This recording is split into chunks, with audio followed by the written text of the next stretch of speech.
السلام عليكم. أقدم لكم بهذا الفيديو الطريقة الثانية لتخطي حساب جوجل أكاونت بأجهزة الأندرويد بنظام 5.0. بالطريقة الأولى شرحت لكم كيفية تخطي الحساب، وراح أضع لكم رابط الفيديو أسفل الفيديو. هاي الطريقة الأولى اللي هي نربط الجهاز على اللابتوب وننزل برنامج سايد سينكرونايزيشن ونحمله للموبايل ونفتحه. اللي ما فتحت عنده بالطريقة الثانية أقدر أحملكم إياه، يعني أقدر أفتح لكم إياه بهاي الطريقة.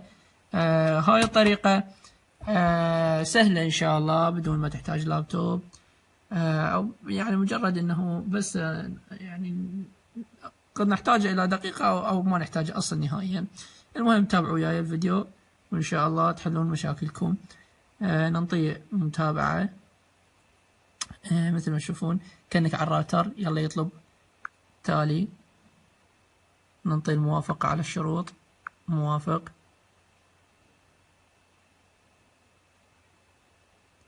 جالس تحقق. هنا المشكلة، هنا من نريد نتجاوز هاي احنا شنو راح نسوي؟ نطفي الراوتر. انا بالنسبة لي ما راح اطفي الراوتر، راح افصله من اللابتوب. اطفي الراوتر او افصله حتى ما يطلب مني التحقق من الايميل. هسه مثل ما تشوفون اي ايميل راح ادخل gmail.com مثل ما تشوفون راح يطلع لي ايرور او خطأ.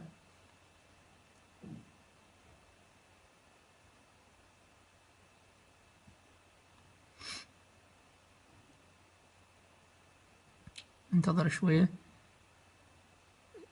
دا يحاول يتصل بالنت، بس هو اصلا ماكو انترنت. انا فصلت عن الموبايل او فصلت الراوتر اصلا.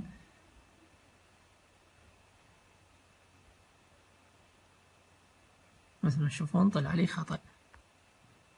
انطي التالي. بالمناسبة هو هذا حتى البرنامج يعني ايضا يعني يطلب منك نقدر نسويه بطريقة السايد سنكرونايزيشن. مثل ما تشوفون افوت على جوجل كروم، موجود هذا التعليمات. اللي ما ضبطت او ما طلع عنده هذه يتابع وياي هاي الطريقة. ننطي التالي مثل ما تشوفون نتجاوزها. ننطي التالي، سم الجهاز،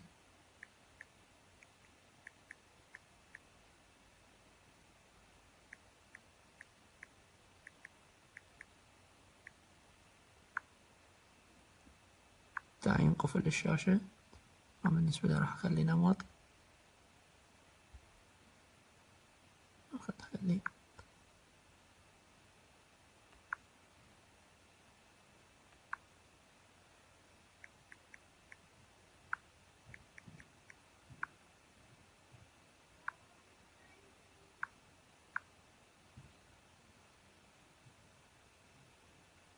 ثاني. اقفل الجهاز وارجع افتحه. هسه وين شغلي؟ فوت على الكاميرا. قبل ما نكمل ارجع الراوتر اشغله. كأنك على الراوتر. انا راح احتاج الانترنت هسه. انا قطعته حتى بس اتجاوز هاي المشكلة. هسه اجي التقط الصورة. التقط الصورة تمام. هاي الصورة طلعت عندي. اللي ما طلعت عنده هاي الصورة مجرد ما يسحب يعني باتجاه من اليمين على اليسار، تسحبه مرة ثانية من اليمين على اليسار. افتح القفل، اسوي له هسه مشاركة للصورة على البريد. من البريد اجي ادخل الايميل.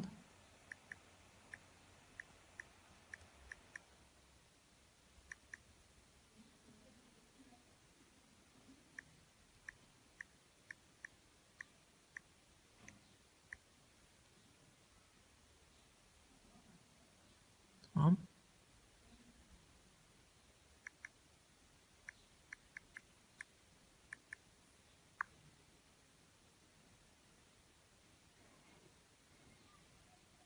تمام.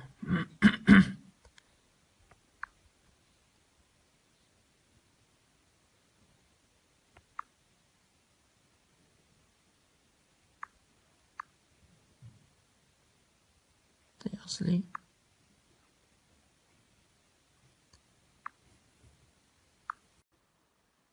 هسه ننزل البرنامج من الملفات.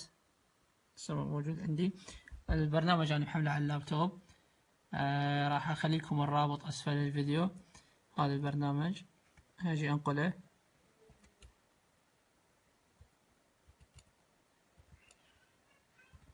على الجهاز،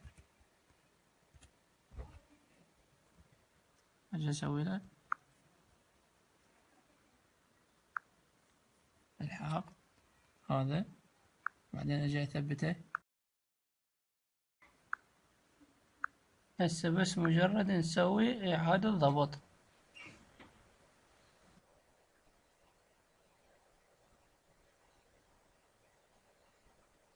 نسوي مسح الكل، إعادة تشغيل.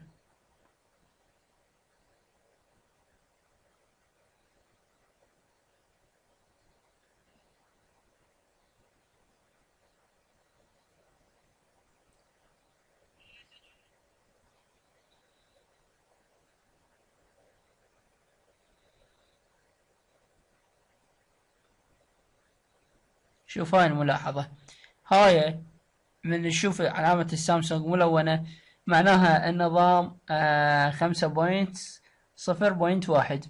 إذا كانت يعني بس أسود وأبيض معناها النظام 6.0.1.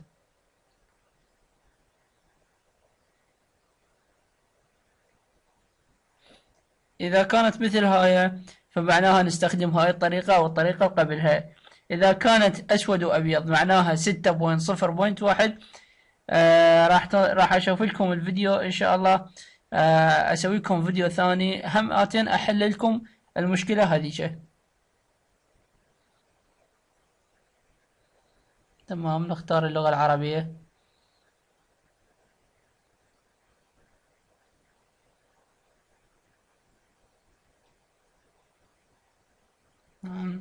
تالي نتصل بالراوتر.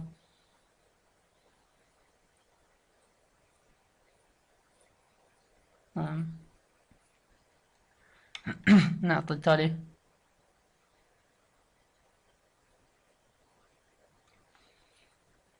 تالي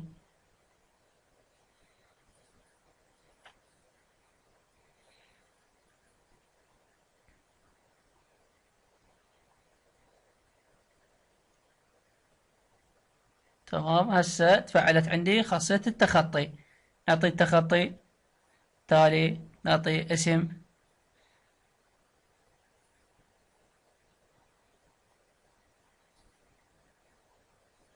الاسم الأول والاسم الثاني هذا اختياره، يعني أي شيء تريد تكتبوه أنتو، يعني هاي up to you. يكون عادي لك. تريد تسوي قفل، تريد ما تسوي هاي هماتين، يعني تابع إليك.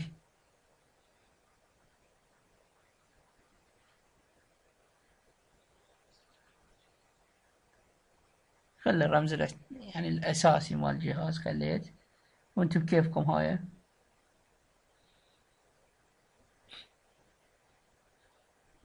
أنا كلهن ما أحتاجهن هسه حاليا، اللي يريد يخليهن يخليهن هاي.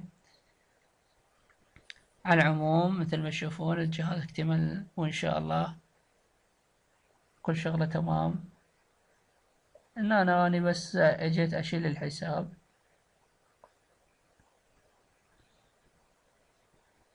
إذا كان موجود مثل ما تشوفون الجهاز شغال طبيعي. أشكركم لحسن المتابعة. أي استفسار عندكم اكتبوا لي بالتعليقات وأنا تحت أمركم إن شاء الله. كان معكم أبو بكر الجناص.